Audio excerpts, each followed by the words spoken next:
নমস্কার বন্ধুরা, পোর কিচেনে আবারও সবাইকে স্বাগত। আশা করছি সবাই খুব ভালো আছেন, আমিও বেশ ভালো আছি। আজকে হাজির হয়েছি পুর ভরা করলার রেসিপি নিয়ে, যেটা গরম ভাতের সাথে খেতে ভীষণই ভালো লাগে। তাই ভিডিওটি স্কিপ না করে পুরোটা দেখার অনুরোধ রইল। প্রথমেই আমি 5টা একটু মিডিয়াম সাইজের করলা নিয়ে নিয়েছি। এবারে এই করলার গাটাকে হালকা করে চেঁচে নেব। আমার চ্যানেলের এই রান্নাগুলো যদি আপনাদের ভালো লেগে থাকে তাহলে লাইক, কমেন্ট আর শেয়ার করে দেবেন। করলার গাগুলোকে দেখুন হালকা করে কিন্তু আমি চেঁচে নিয়েছি। এবার পেছনের দিকটা আর সামনের দিকটা কেটে নেব। এইভাবেই প্রত্যেকটা করলা আমি রেডি করে ধুয়ে নিচ্ছি।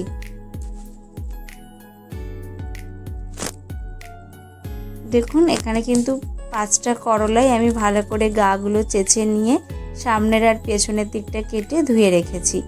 আর এখানে গরম জলের মধ্যে সামান্য একটু লবণ আর হলুদের গুঁড়ো দিয়ে করলাগুলোকে 6 থেকে 7 মিনিটের মতো কিন্তু হালকা করে ভাপিয়ে নেব।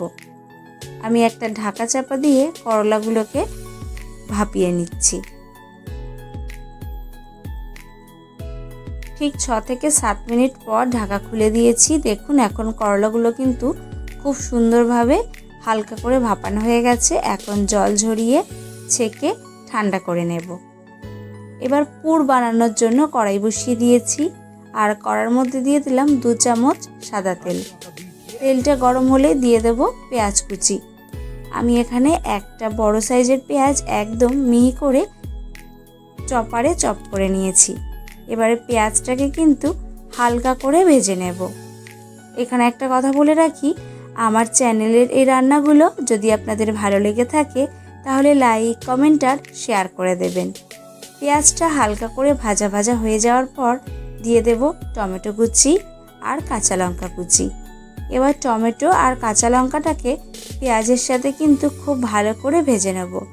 যতক্ষণ না পেঁয়াজ আর টমেটোর কাঁচা গন্ধটা চলে যাচ্ছে ততক্ষণ কিন্তু পেঁয়াজটাকে ভালো করে ভেজে নিতে হবে। দেখুন এখানে পেঁয়াজটাকে বেশ ভালো করে লাল লাল করে ভেজে নিয়েছি। এবার এখানে দিয়ে দেব স্বাদ মতো লবণ, কালারের জন্য দিচ্ছি হাফ চামচ হলুদের গুঁড়ো আর দিচ্ছি সেদ্ধ আলু। আমি এখানে 2টো মিডিয়াম সাইজের আলু সেদ্ধ করে রেখেছিলাম। সেদ্ধ আলুটাকে হাত দিয়ে ভেঙে ভেঙে দিয়ে দিলাম।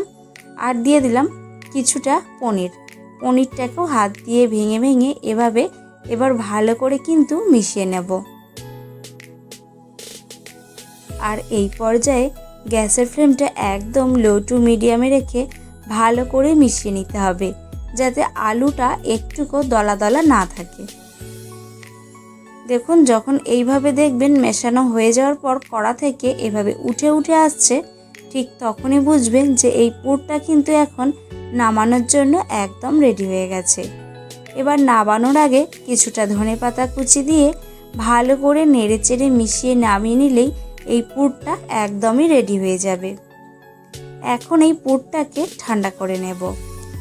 এবার এদিকে যে করলাগুলোকে আমি সেদ্ধ করে রেখেছিলাম, সেই সেদ্ধ করে রাখা করলাগুলোকে এভাবে মাঝখান থেকে কিন্তু খুব সাবধানেই কেটে নেব, যাতে 2 ভাগে পুরো করলাটা কেটে না যায়। সেদিকে লক্ষ্য রেখে এভাবে মাঝখানটা একটু ফাঁক করে নিতে হবে। আর তারপরেই একটা চামচের সাহায্যে করলার মধ্যে যে দানাগুলো আছে সেই দানাগুলোকে বার করে নেব। এইভাবেই কিন্তু আমি সবকটা করলা রেডি করে নিচ্ছি। দেখুন এখানে সবকটা করলা থেকে দানাগুলোকে আলাদা করে নিয়েছি। এখন যে তৈরি করে রাখা পুরটাকে আমি ঠান্ডা করে নিয়েছি, সেই পুরটা এভাবে একটু হাত দিয়ে চেপে চেপে করলাটার মধ্যে একটু বেশি করেই পুরটা কিন্তু ভরে নেব। একটু আঙুল দিয়ে চিপে চিপে একটু বেশি করেই পুরটা দিতে হবে। এরকম নিত্য নতুন রেসিপি দেখার জন্য চ্যানেলের নোটিফিকেশান অল করে রাখবেন, যাতে আমি ভিডিও ছাড়লেই আপনারা সবার আগে দেখতে পারেন। এইভাবেই কিন্তু আমি সবকটা করলার মধ্যে পুরটাকে ভরে নিচ্ছি। আর এইভাবে করলাটা একবার বানালে যারা দেখবেন করলা খেতে চায় না তারাও কিন্তু নিমেষেই করলাটা খেয়ে নেবে। সব কটা করলার মধ্যে পুর ভরা হয়ে গেছে। এখন কড়াই বসিয়ে কড়ার মধ্যে সাদা তেল গরম করে নেব। আর তারপরেই পুর ভরে রাখা করলাগুলোকে আলতো করে গরম তেলের মধ্যে দিয়ে এপিট উপিট উল্টে পাল্টে হালকা লালচে কালার করে কিন্তু ভেজে নিতে হবে। গ্যাসের ফ্লেমটা একদম মিডিয়ামে রেখে করলাগুলোকে এপিট উপিট উল্টে পাল্টে কিন্তু আমি হালকা লালচে কালার করে ভেজে নিয়েছি। এখন কিন্তু একটা একটা করে আমি করলাগুলোকে তুলে নিচ্ছি। এবার ওই তেলের মধ্যেই আরও একটু সাদা তেল দিয়ে দিলাম।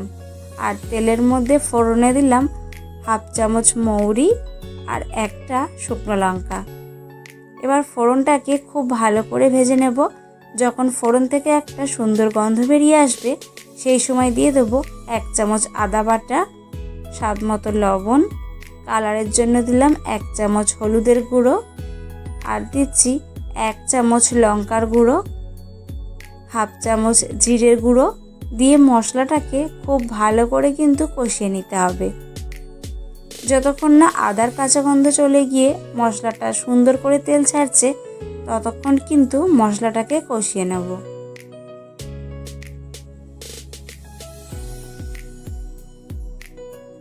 বেশ কিছুক্ষণ নাড়াচাড়া করে আমি মশলাটাকে কষিয়ে নিয়েছি। এখন দিয়ে দেব 1 চামচ টক দই। এখানে বড় চামচের 1 চামচ টক দই দিয়েছি আর সামান্য একটু চিনি দিলাম। এবার টক দইটাকেও ভালো করে কষিয়ে নেব। যতক্ষণ না মশলাটা থেকে তেল ছাড়ছে ততক্ষণ কিন্তু দইটাকে ভালো করে কষিয়ে নিতে হবে। আর এই পর্যায়ে কিন্তু গ্যাসের ফ্লেমটা একদম লো টু মিডিয়ামে রাখবেন, না হলে কিন্তু দইটা কেটে যাওয়ার সম্ভাবনা থাকে। খুব ভালো করে মশলা আমি কষিয়ে নিয়েছি। এখন মশলা থেকে তেলটাও ছেড়ে দিয়েছে। এখন আমি দিয়ে দিলাম পরিমাণ মতো জল। পরিমাণ মতো জল দিয়ে ঝোলটাকে একটু ফুটিয়ে নেব। ঝোল যখনই ফুটে উঠবে তখনই দিয়ে দেবো ভেজে রাখা করলাগুলোকে। তারপর করলাগুলোকে মিনিট 5 মতো ফুটিয়ে নেব। আর 5 মিনিট পরে যখন একটু তেল গড়ানো ঝোল হবে তখনই কিন্তু নামিয়ে নেব। আশা করছি আজকের এই পুর ভরা করলার রেসিপিটা আপনাদের একটু হলেও ভালো লেগেছে। যদি ভালো লেগে থাকে লাইক, কমেন্ট, শেয়ার করে দেবেন। এখন কিন্তু এই পুর ভরা করলাটা একদমই রেডি হয়ে গেছে। এখন আমি চাপা দিয়ে রেখে দেবো যতক্ষণ না পরিবেশন করছি।